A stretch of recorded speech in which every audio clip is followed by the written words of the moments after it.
Hello, bienvenue à 100% Femmes. Aujourd'hui, nous recevons une femme de l'élite, une tête bien pleine et bien faite. Madame Kakuwodje Noba Céline Sidonie Coco est notre invitée. Je vous en prie, asseyez-vous bien avant de pouvoir la recevoir. Juste un petit brief de ce qu'elle fait. Elle est enseignante-chercheur à l'École normale supérieure d'Abidjan au département des sciences et technologies, chef de la section sciences de la vie et de la Terre, maître de conférences des universités du CAMES au plan de la recherche, chercheur en hydrobiologie, aquaculture et écotoxicologue, chercheur associé au Centre de recherche océanologique, laboratoire d'aquaculture et de génétique, chercheur également associé au service de pathologie aquacole du LANADA, entendez Laboratoire national d'appui au développement agricole. Au plan associatif, notre invité Kakuwodje est vice-président de l'AFEMSI, entendez, Association des femmes chercheurs de Côte d'Ivoire, secrétaire à l'organisation de l'AISA, Association ivoirienne des sciences agroéconomiques, et enfin, présidente de la commission sciences des travaux préparatoires de la 39e session de la conférence générale de l'UNESCO. Avec beaucoup de plaisir, accueillons-la. Bonsoir, Madame Kakou. Bonsoir, Très madame. heureuse de vous retrouver, de vous avoir du moins sur ce plateau. Prenez place dans ces fauteuils rouges avec votre magnifique tenue bleue. Alors, comment allez-vous? Ça va, très bien. Et la famille? La famille se porte à L'époux, merveille. monsieur? Oui, La recherche? à merveille aussi. Et puis, les femmes de l'association? Les femmes chercheurs, Elles vont bien, elles se portent très bien. Nous, pour mieux vous connaître, on a juste un tout petit questionnaire, histoire de savoir, par exemple, quel est le jour préféré de Madame Kakuwodje. C'est le dimanche. Et dans votre vie, quelle a été votre plus grande joie? Ma plus grande joie, c'est la soutenance de ma thèse, mon mariage et la naissance de mes 2 enfants. Et votre principale qualité?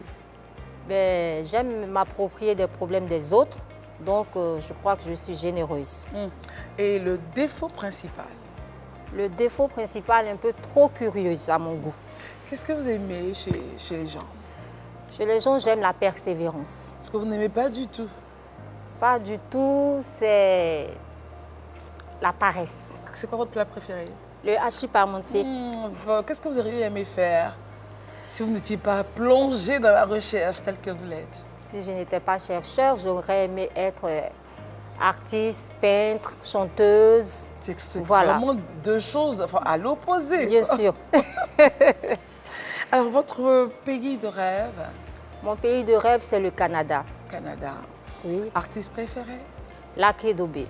Pour vous détendre, qu'est-ce que vous faites? Pour me détendre, je marche beaucoup, je fais du jogging. Les samedis matins, je peux marcher 13 km. Waouh! Et vous commencez à quelle heure? Malheureusement, je ne me réveille pas tôt, 7 heures. Je me fais taper un peu par le soleil, mais bon, ça contribue à diminuer les graisses. À diminuer les graisses. Hein. Alors, le récap de notre invitée, Madame Kakuwodje, le dimanche, son jour préféré, la soutenance de sa thèse, le mariage et ses enfants, c'est donc, voilà, c'est la plus grande joie de sa vie. Sa qualité principale, la générosité, son défaut, la curiosité, ce qu'elle aime chez les gens, la persévérance, ce qu'elle déteste, c'est la paresse. Le hachis parmentier, donc, son plat préféré. Elle aurait aimé être artiste, peintre, chanteuse. Canada, pays de rêve. Et puis, l'artiste préféré, Feu Lac-et-Dobé, avec la chanson Prisoner. Et puis, pour se détendre, Madame Kakuwodje aime la marche. Elle a dit, elle se tape combien de kilomètres? 13. Bravo. Allons de l'autre côté. Mais avant, on va se mettre là pour accueillir nos 2 chroniqueuses de ce jour. Stéphie qui arrive, elle est en charge des relations conjugales. On en parle sur ce plateau, c'est très important. Bonsoir, Christelle. Hello, lady. How are you? J'aime bien ta petite ceinture rouge. Bonsoir. Kakuwodje. Voilà, à tout de suite, mon cœur. Pour la ceinture. Et puis, celle qui est en charge de la rubrique Beauté Mode, Raïssa Zoré. Hello, Raïssa. Ça va? Voilà. Madame Kakuwodje, Enchantée. Très heureuse. venez. On prend tous on va dire, toute place ici, dans ce fauteuil. Merci de votre fidélité à ce programme. Merci de vos réactions sur la toile. On essaiera autant que faire se peut d'améliorer les petites critiques que vous avez voilà, énoncées. C'est 100% Femmes, votre plateforme essentiellement féminine, au cours de laquelle vous allez découvrir des femmes de différents secteurs. La preuve, aujourd'hui, c'est donc, madame, c'est le secteur de la science qui a l'honneur sur ce plateau avec madame Kakou Wodje, avec plusieurs rubriques. Cher Nounou, la rubrique droit, on parlera des enfants, on parlera du couple avec Stéphie qui est là aujourd'hui, et de beauté, de mode, franchement, des femmes ne peuvent pas être réunies sans avoir la petite touche, quand même, la petite graine beauté, et c'est Raïssa Zoré qui est en charge de cela. Revenons à vous, madame Kakou. Mon Dieu, quel parcours. Mais vous vouliez devenir danseuse, enfin chanteuse. Pourquoi est-ce que vous avez viré à 280 degrés comme ça? Qu'est-ce qui vous a fait changer d'avis et puis vous vous êtes dit, bon, je laisse tomber? Vous savez que dans le temps, quand nous étions beaucoup jeunes et que nous regardions la télévision, chaque fois, il fallait se cotiser pour soigner un chanteur, un artiste malade et tout. Vraiment, ce n'était pas encourageant. J'ai tout de suite compris que cette affaire-là, ça ne nourrissait pas tous les artistes, véritablement. C'est pas mieux que je fasse la recherche, calmement. Et puis, il faut dire aussi qu'il y a un lien très étroit entre l'art et la recherche. Oui. Parce que dans la recherche, on part d'un fait pertinent, mais assez banal pour le commun des mortels, et on aboutit à quelque chose d'extraordinaire qu'on met au service de la population. Dans l'art aussi, c'est comme ça. On part toujours d'une idée et on aboutit à quelque chose d'extraordinaire. Donc, c'est un lien étroit. C'est clair. Mais avec tout votre parcours, vous avez fait un bon mariage avec des enfants. La rencontre avec monsieur s'est passée comment? C'est vous qui êtes allé vers lui ou c'est lui qui est venu vers vous? La rencontre avec monsieur, ça se fait au premier forum des investisseurs. Ici en Côte d'Ivoire. C'était en 2000 ou 99, je ne sais plus. Ça doit être 99. Là où votre mari vous a rencontré, vous avez oublié? Non, c'est pas vrai. D'accord. Bon, on se dit ICI en Côte d'Ivoire, c'est le premier forum d'investir en Côte d'Ivoire. Et moi, je tenais un stand. Et j'ai une amie également qui tenait aussi un stand parce que nous étions étudiantes et on travaillait un peu pour des institutions de la place. Et mon amie, un jour, elle m'a dit, bon, tu m'accompagnes, je vais dire merci aux médecins qui m'ont secouru hier parce que je suis tombée évanouie. Alors, nous sommes partis. Elle est tombée évanouie au forum ou Oui, au forum, elle était un peu fatiguée et tout. Elle était déjà mariée, elle? Non. Malheureusement, elle est décédée. Paix à son âme.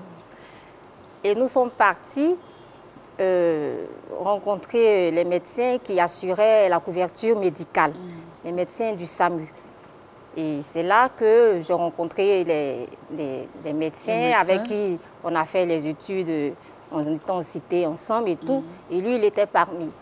Voilà. C'est vous qui l'avez repéré ou c'est lui qui vous a... On s'est repéré en tout cas.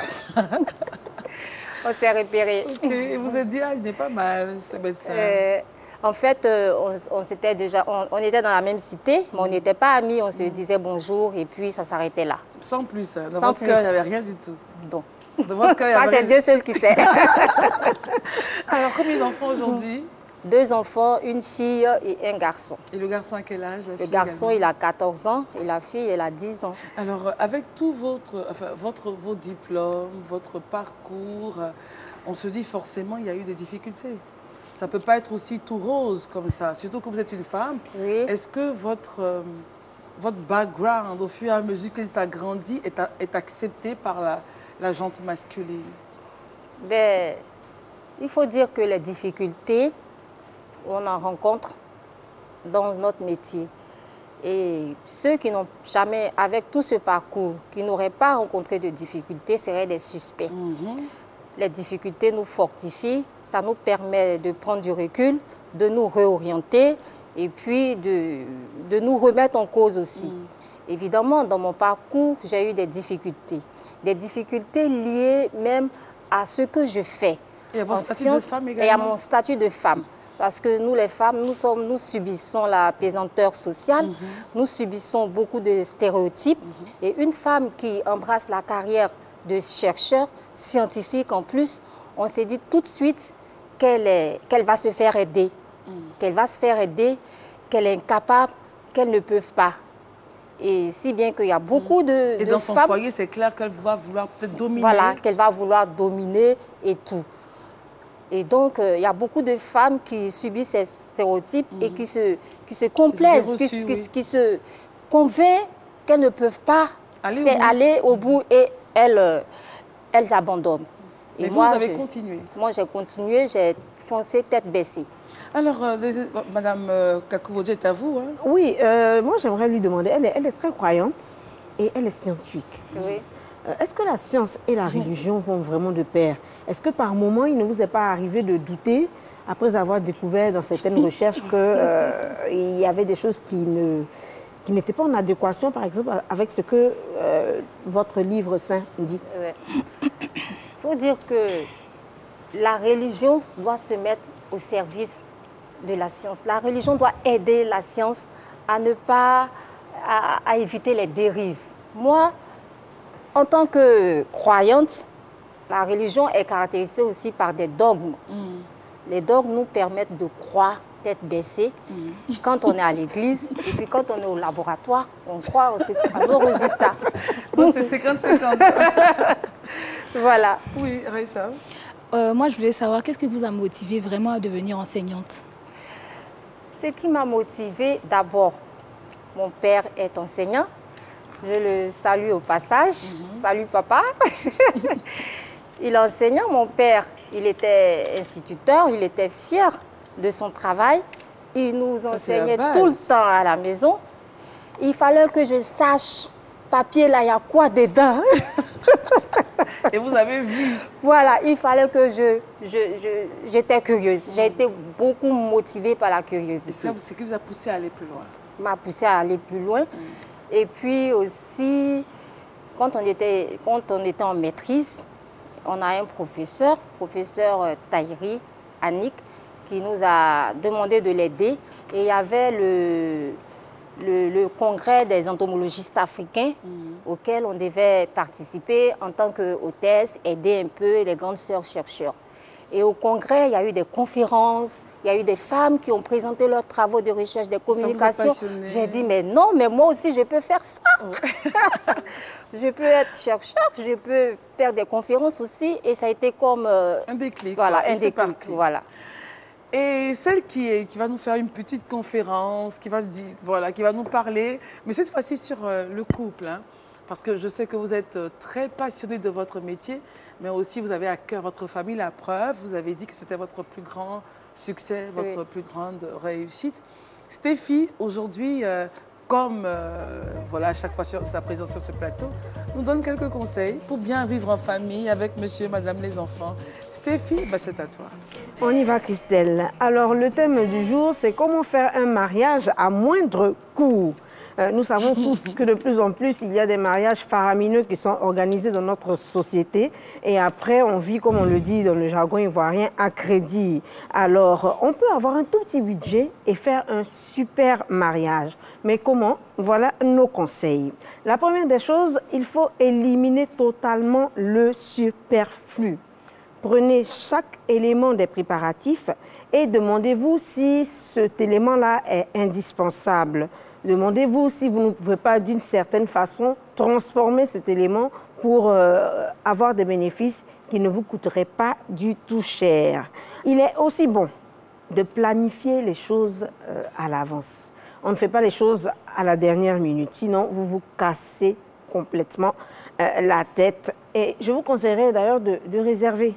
Si vous avez besoin d'une salle, vous avez besoin d'une sono ou autre chose du genre, faites vos réservations à l'avance, ça vous évitera de courir à la dernière minute. Alors, réduisez, je vous en prie, la liste des invités. On ne peut pas avoir tout le monde à un mariage. Hein. Et même quand vous avez tout le monde, il y aura toujours des mécontents. Donc, que les gens soient là ou pas, il y aura des mécontents. Autant réduire cette fameuse liste, pour vous éviter les problèmes.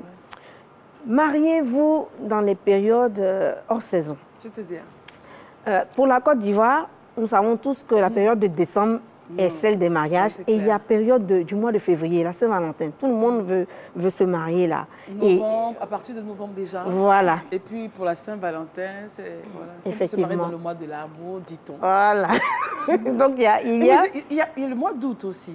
Pendant les vacances, le mois d'août. Voilà. Donc il y a à cause des intempéries, oui, peut-être. La saison juin, éviter la saison de mouche. Donc, se marier en juillet, franchement, à quoi on pense, je ne sais pas. C'est pas intéressant. Bon, moi, qu'on soit en salle. Enfin. Peut-être. Non, c'est vrai. Oui, c'est pas mauvais aussi, être en salle, c'est pas mauvais. Avec le tonnerre et la pluie, c'est pas mal. Ah ouais, ça fait romantique, quand même. Alors, il faut donc éviter les périodes à forte demande de mariage pour avoir de bons prix, tout simplement. C'est vrai. Voilà. Et puis, évitez de vous marier un samedi. Ouais, ça change. Il y a du monde dans les mairies, on attend, on est fatigué. C'est fini, ça. Le programme est totalement mélangé. Donc, et puis, c'est bon aussi d'envoyer l'invitation par mail. C'est vrai qu'on a gardé cette tradition d'avoir des faire-part avec des cartes et tout, mais on peut le faire par mail. Et si vous voulez communiquer sur votre mariage, vous pouvez même le faire aujourd'hui en ouvrant un blog sur Internet. Ça ne coûte rien du tout et ça vous permet de donner toutes les informations à vos invités. Si la personne n'a pas de mail, c'est pas ce qu'on appelle blog, elle nous écoute quelque part, la personne est dans un campement, elle regarde la télé. Ah, c'est que Stéphie dit là, c'est bon. C'est bon, mais... Nous, on a 100 000. 100 000 là. 100 000, c'est compliqué. On doit nourrir. Dans 100 000, la robe, le costume, tout doit sortir dans 100 000. C'est pas évident, hein. Non, mais c'est possible. Pas évident. Je veux dire, mais c'est possible. C'est possible. Une tenue en pagne, une tenue en pagne, tout simplement. De plus en plus, c'est tendance. Oui, mais on s'habille. Il y a beaucoup d'endroits à Abidjan ici, Stéphie, où on peut avoir des costumes. Le monsieur peut se débrouiller pour avoir quelque chose à moins de coût. Madame Kakou, vous ne nous dira pas le contraire. Dans vos recherches, vous avez vu pas mal de choses. À l'intérieur, comme voilà. Ici à Abidjan comme à l'intérieur. Oui, on peut. Bon, les gens n'aiment pas trop, mais on peut toujours louer la robe, hein. On peut louer la robe. La location, je sais pas, j'aime pas trop le concept de la location de la robe, en fait. Dans certaines familles, par exemple, la robe de mariée qui a servi à la grand-mère est toujours là. Et puis, de fille en fille, on l'utilise, on fait juste quelques... Ça continue, Christelle. Dans certaines familles. C'est pas le même style de l'époque. Non, mais justement, on fait appel à un couturier. C'est pas le même style de l'époque, faut pas faire des choses comme ça. On fait appel à un couturier pour les retouches. Non, on fait appel à un couturier pour des retouches, des transformations, voilà, pour éviter d'avoir... Voilà, en gros, c'est ça. On va juste prendre l'avis de l'invité et puis passer à Aïssa, ce qu'elle a dit. En tout cas, c'est une très bonne idée. Les astuces qu'elle a présentées pour se marier à moindre coût. Parce que très souvent, comme elle a signifié, on se marie, on fait un mariage faramineux, pompeux, et après on s'en sort avec des prêts, des crédits qu'on doit payer sur 2-3 ans. Et ce sont ces prêts-là même qui sont à l'origine des divorces. Donc quel est l'intérêt? Se marier... Enfin, nous, on mange, on est invité, on mange. On ne sait pas que c'est à crédit. C'est compliqué. Raïssa nous envoie un mannequin. Moi, je l'appellerai Chacha.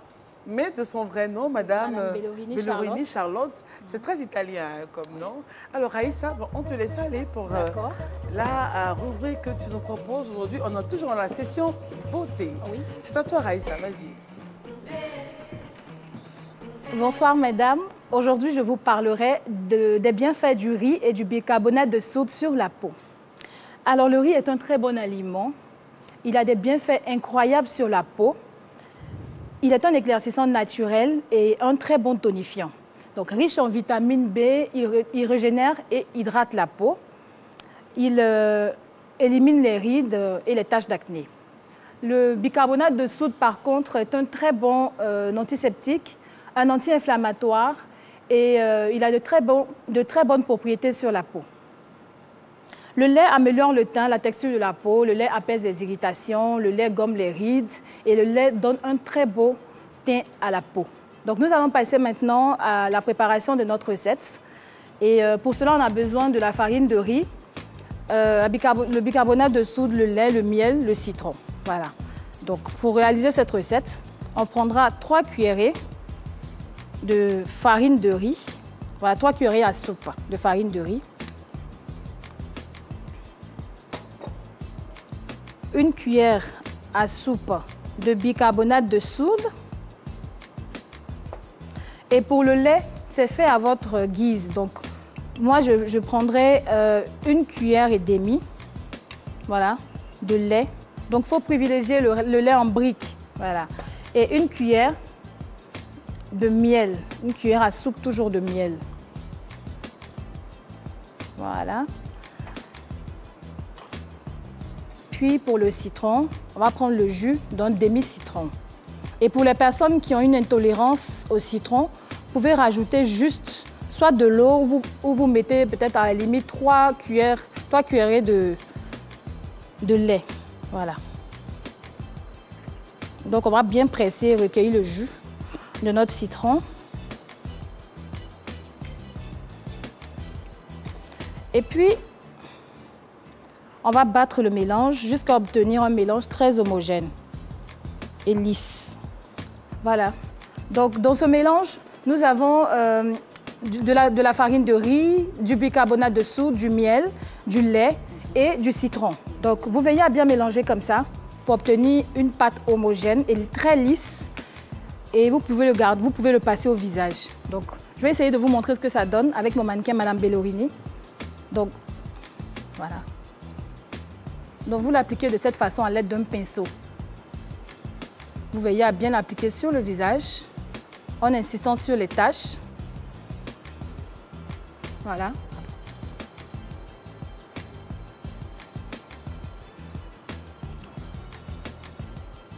Et vous gardez 15 minutes. Donc dès que vous allez laver, vous verrez automatiquement un changement sur votre visage. Les taches, les rides, toutes vos imperfections vont s'amenuiser. Vous constaterez cela. Donc cette recette est appliquée au moins 2 fois par semaine sur la peau. Donc veillez à nettoyer d'abord la peau avant de l'appliquer. Voilà. Voilà, c'est bon. Donc vous veillez à appliquer de cette façon. Vous gardez 15 minutes et pour vous rincer à l'eau claire. D'accord. Voilà. Alors le mannequin, Madame Bellorini va nous rejoindre d'ici la fin de l'émission. Alors vous allez juste aller retirer après les 15 minutes. Après 15 minutes évidemment. On verra en fait ce que ça va donner. D'accord. C'est du riz. Waouh. Du riz, du bicarbonate de soude, du lait en brique. Du lait en brique? Oui. Ok, d'accord. Et c'est à faire tous les jours? 2 fois par semaine. Ça vous Sinon, l'astuce normale est à faire 4 fois par semaine. 4 fois par Donc on se dit, voilà, pour avoir l'éclat. Ça vous dit? Oui, bon, je pense que c'est une très bonne... Est-ce que vous avez le temps même de le faire? C'est une très bonne trouvaille que les femmes chercheurs gagneraient à essayer parce que nous sommes sur le terrain, nous sommes dans la forêt, nous sommes... Et quand on rentre à la maison, c'est vrai qu'on n'a pas assez de temps, mais on a besoin de ça pour nous détendre et puis pour nous refaire une peau. C'est clair, surtout avec les intempéries, parce que vous allez par tous les... Donc, moi, en tout cas, je vais essayer. Alors, donc, on a terminé l'émission, mais avant, vous allez faire un petit dessin pour nous. D'accord. Puisqu'on se rappelle que votre passion, c'était pourquoi pas devenir peintre, pourquoi pas, hein? En tout cas, d'aller dans l'art. Et qu'est-ce que vous allez décider pour nous? Ben, quand on était au collège, on se plaisait à dessiner les modèles. Ok, voilà. Tout le monde a eu à faire ça, non? Donc, Stéphie? Non, pas moi. Pas Stéphie, moi, ce que je faisais, c'est de copier les chansons dans mes cahiers. Comment on appelait ça? Cahiers de souvenirs. Cahiers de souvenirs. J'étais une spécialiste. Quelle chanson? Mais Glenn Medeiros, tout ça à l'époque, là. George Michael, voilà. Moi, je dessinais les robes. Moi, je dessinais les robes et les poupées. J'aimais bien ça. Et les coiffures, voilà. Raïssa, toi, tu faisais les quoi? Je dessinais les robes et puis à l'école, comme mon père est dessinateur, je dessinais les cartes. À l'école, quand on disait dessiner la carte du vote de haute, les gens disaient, moi je ne sais pas dessiner, donc je disais, donnez-moi 100 francs, je dessine pour vous. Donc je dessinais. Alors, on dit bien Raïssa Zohoré, donc vous comprenez bien, Zohoré, c'est donc ce grand homme qui est... Stéphie le connaît très bien, les hommes de la mais je ne savais pas que c'était sa fille, par contre. Oui, c'est la fille de Zohoré. Voilà. Oh, c'est magnifique. Alors, la baladeuse, Raïssa, regardez, Stéphie. Super. Non, personne ne triche ce modèle. C'est magnifique. C'est un pantalon et un top. Et là, je pense que je vais donner ça à... Ça donne des idées. À Joël Aloka de Chilo Shop pour qu'elle me fasse cette tenue-là pour la prochaine fois. En tout cas, merci beaucoup. On va se lever pour la fin de ce temps d'antenne.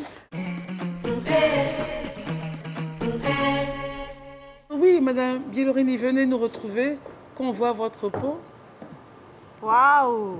Ah, si la chercheur a dit waouh, il y a un éclat. Il y a un éclat. Il y a un effet waouh.